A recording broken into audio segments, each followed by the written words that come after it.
Right, this little video clip we will call prickly pears. The prickly pear is native to the Sonoran Desert, which runs along the Tex-Mex border and down the Baja Peninsula.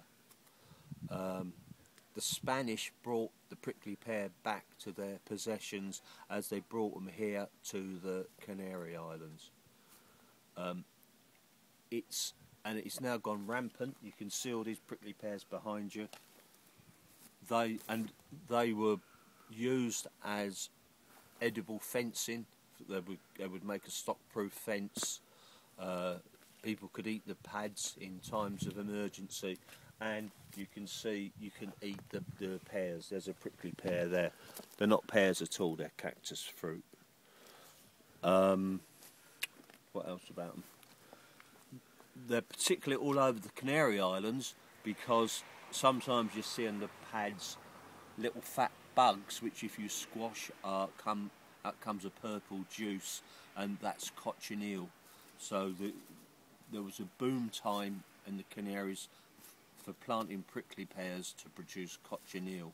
Cochineal is now it's replaced by artificial food colourings. So there's a prickly pear. These are a bit dried out, but they will do for our purposes. If you look, they're covered in the big prickles, which are very unpleasant. Even worse, these round things are called orioles, and in them are very small microscopic hooked hairs called glockids. If you get a glockid in your tongue or in your mouth, they really irritate. Therefore, we have this special piece of old cardboard that is always laying around. I'm cutting it off. There it is. I'm now going to recut the end, being careful that I don't push any of the glockids into the flesh. So I have to make sure I cut between the orioles. There we go. And just flap that open. Do the same at the other end.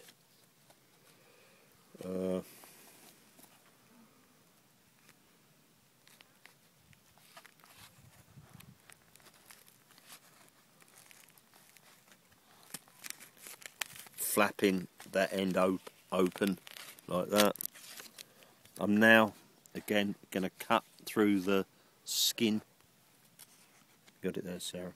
I'm cutting through the skin, avoiding the orioles so that I don't push the glockids into the flesh.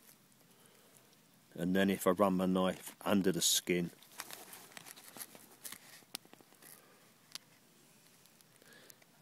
there's the mass of fruit. If you can pull that out now, Sarah. All of it, and yeah, that's it. There you go.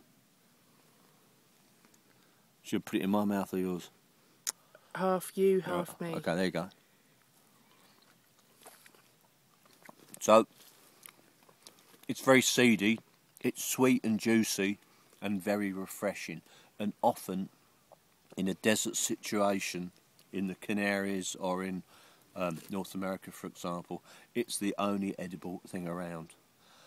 You'll also find it, of course, if you're staying in some posh hotel, you'll get big fat juicy ones there because the guy will be watering the pears every day. Any questions? That's it, isn't it? No questions, sir. Okay, thanks.